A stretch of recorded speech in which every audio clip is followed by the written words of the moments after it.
My mother and my ex-husband showed up at the funeral of my precious father. I sarcastically said to them, "Nice of you to show up after all you've done such a thing," but they seemed not to mind it at all. This is my father's funeral. Their presence is a given. I couldn't stop laughing at my mother's comment. I came here for inheritance. Sorry, but there won't be any inheritance for you. My name is Lila, a 32-year-old office worker. I have been married to my husband Kevin for 2 years now. We met several times as business contacts and gradually got closer and started dating. However, I was hesitant to date him at first because he was 6 years younger than me. When I asked him, "Are you okay with an old lady like me being your girlfriend?" he looked straight into my eyes and said, "I don't care about age. I like you, Lila." I was taken aback by his unashamed confession and fell for him.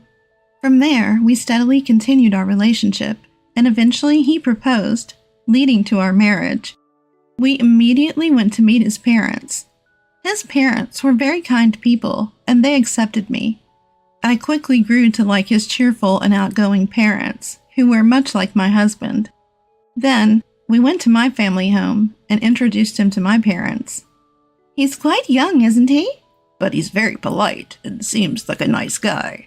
My parents quickly took a liking to him. He also had a positive opinion about my parents, saying, "Your parents are very kind." And so, without any issues, we got married. After our marriage, we both worked while sharing household chores, based on what each of us could do. "Lila, your cooking is really good."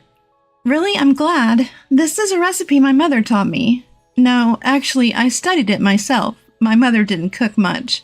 I guess she was very particular about salads and oils, though."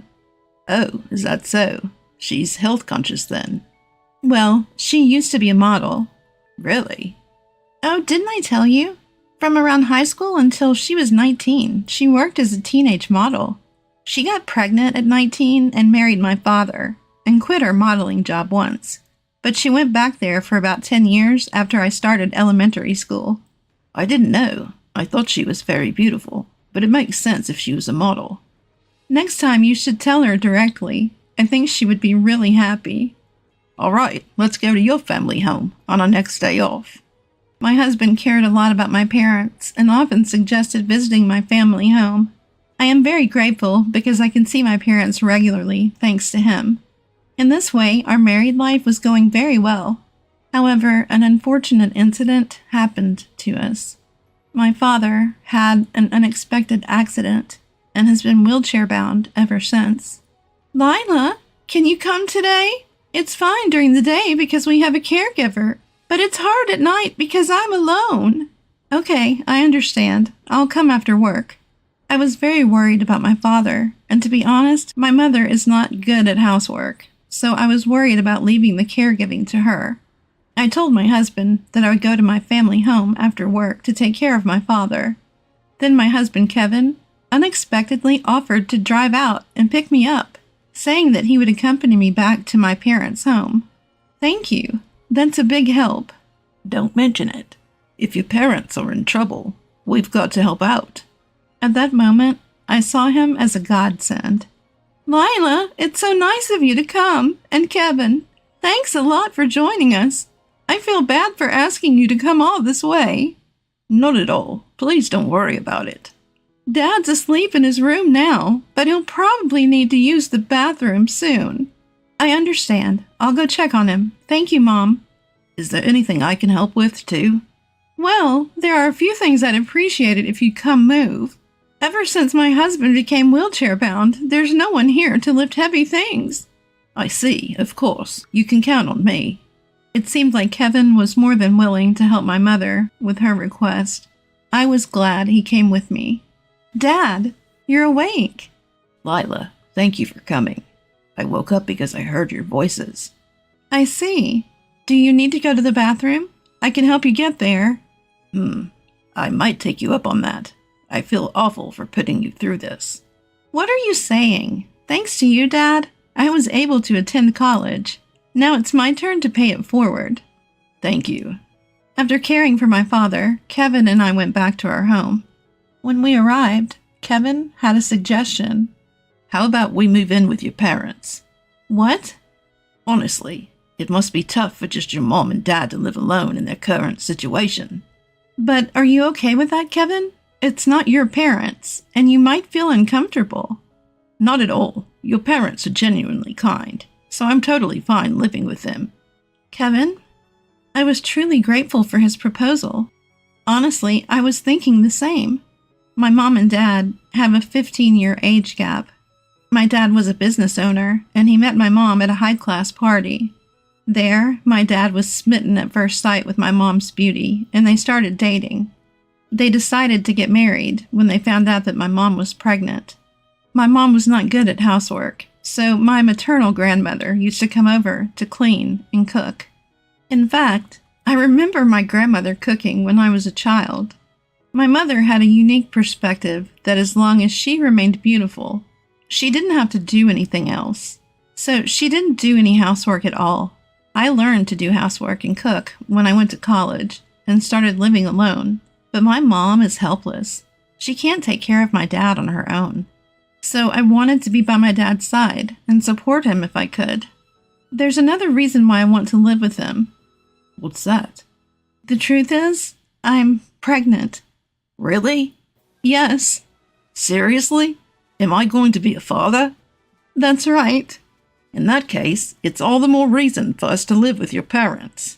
I agree. I'll contact my mom right away. When I told my mother that I was going to live with them, she agreed, saying, "That would be great help." Hence, my husband Kevin and I moved to my childhood home and began our life together there. This opportunity also allowed me to become a full-time homemaker. While caring for my father at home, I successfully proceeded with my pregnancy preparations. My mother would take me to the hospital when needed, and even though I couldn't cook, she would buy the food we ordered from the supermarket. This was really helpful to me, and it was a huge relief to live at home where I rarely had to be alone. Kevin also seemed to communicate well with both my parents. He would express concern for my father's health and would engage in enjoyable conversations with my mother. Seeing this, I truly felt blessed to be married to him. Kevin, could you accompany me for shopping? I heard that a supermarket a bit far from here has cheaper ingredients today, so I was thinking if we could take the car, my mother asked. Of course, I'd be happy to. Just leave it to me, Kevin replied. The relationship between my husband and mother is like that of a true mother and son, and they often go shopping together on weekends. As my pregnancy progressed and it became more difficult for me to go outside, I was truly grateful that Kevin and my mother were always willing to do the shopping. Time passed, and I successfully gave birth. It was a healthy baby boy. The family rejoiced at my safe delivery and commended me. Now that a boy was born, he could potentially take over my father's business in the future. I believed that our family life would become even more lively and fun. However, I encountered an unbelievable scene. This happened on the day I was about to take my son shopping. I wanted to buy baby supplies, but the store I was aiming for was far from home, so I decided to drive.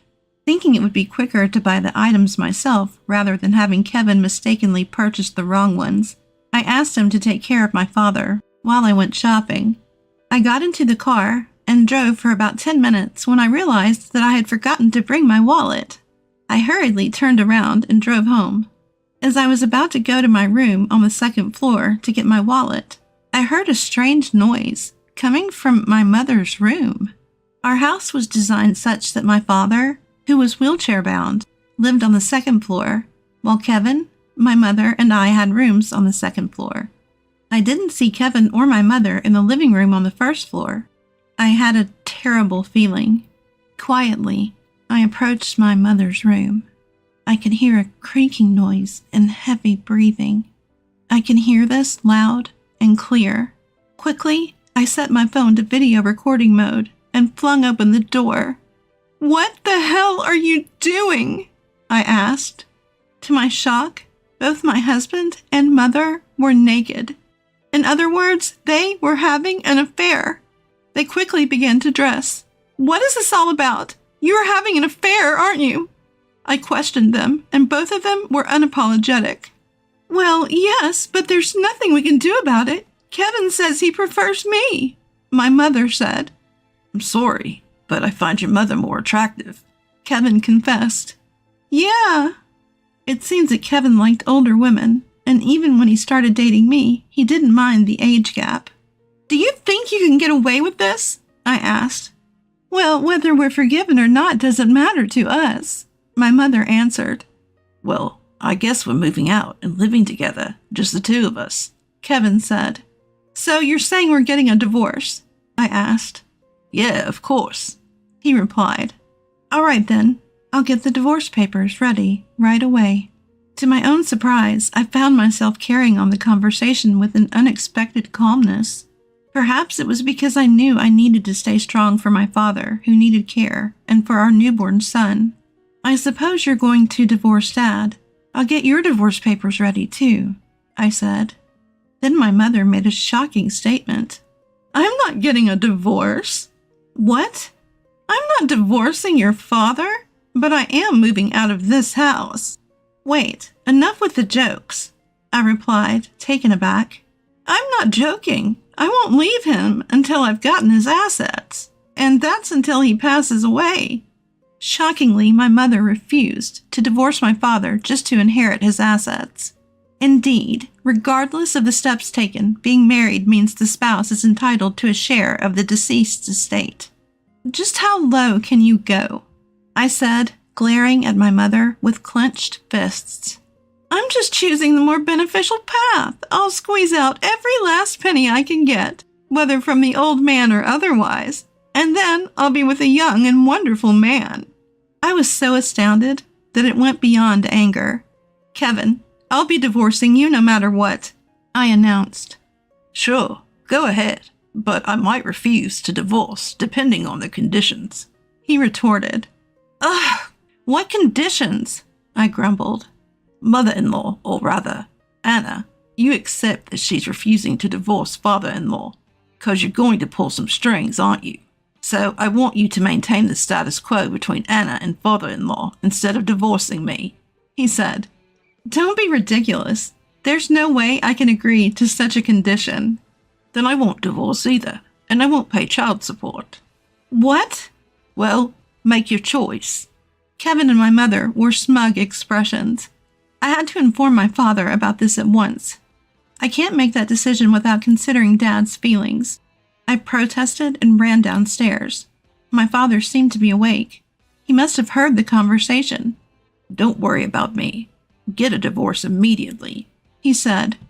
But if I do, you and Mom won't be able to get a divorce, I explained. Don't worry about me. Just leave that man, he insisted, looking me straight in the eye. Perhaps my father had a strategy of his own. I decided to follow his advice and agreed to Kevin's terms for the divorce. Kevin and my mother left the house together, laughing uproariously and saying, "Let us know when he's dead." I was seething with rage and felt as if I would lose my mind. But the hardest hit was my father. I'm sorry, Dad. Kevin really messed up, I said. What? Don't worry about that. They'll surely get a taste of hell soon. I had no idea what my father was thinking at that time, but after his explanation, I quickly understood. Indeed, this way we could show hell to them. From then on, I decided to live my life without paying any heed to those two. I hired a daytime caregiver, and I returned to my job as an office worker.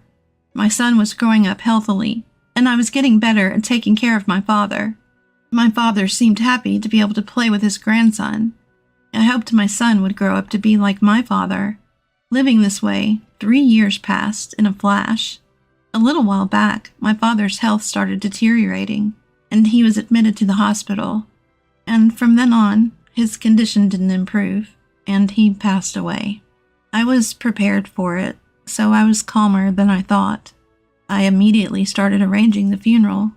My father was a well-respected man, and a lot of people attended his funeral. But among them, I ran into the last people I wanted to see. "Long time no see. I hope you've been well," We came as we promised. It was none other than my mother, Anna, and my ex-husband, Kevin. Why are you here? We came to fulfill a promise. My mother and ex-husband had shown up at my dear father's funeral. How dare you show up here after you did such a thing? Lila, most men and women are drawn together by instinct, so it's inevitable. Rational thinking doesn't apply to those of us who are attracted to each other. They seem not to mind it at all. If that's the case, why are you here at my father's funeral? Why don't you just spend time together? Well, it's my husband's funeral. It's only natural to attend. Plus, as I said earlier, I have a promise to fulfill. Kevin and I came to claim the inheritance. So tell me how much money I'm going to get. I couldn't stop laughing at her comment. Unfortunately, you won't receive any inheritance. What? What are you talking about? Anna should get a portion of the inheritance. I'm sorry, but my mom and dad are already divorced. I never agreed to any divorce. Have you forgotten that you once pushed a divorce paper on my dad? My dad saved it for a time like this. So after you left the house, I submitted the divorce paper. You're now just a stranger to my father, which means you're not eligible for inheritance. Upon hearing this, my mother and ex-husband turned pale. No way, that can't be true. Do you understand the situation now? Could you please leave? Many people who adored my father were gathered around us. Everyone was staring daggers at the two who had betrayed and hurt my father. Realizing the situation, they hastily left the venue. I heard that the two had been living a luxurious lifestyle that didn't match Kevin's income. It seemed like they had even spent all of my mother's savings and started incurring debt, saying they were at their limit. That's when they learned about my father's death. They thought they could use the inheritance to repay their debts, but their plans fell through as they didn't receive anything. Now, no one knows where they are. But honestly, I don't care. On the other hand, I had started working at my father's company a few years ago, and I had taken over as the president before his death. Right now, I'm nurturing my son while protecting my father's company as its president. One day, I hope my son will take over this company, but if he finds something else he wants to do, I am committed to supporting his dreams wholeheartedly. For now, while he is still small and adorable, I want to be there to witness his growth closely.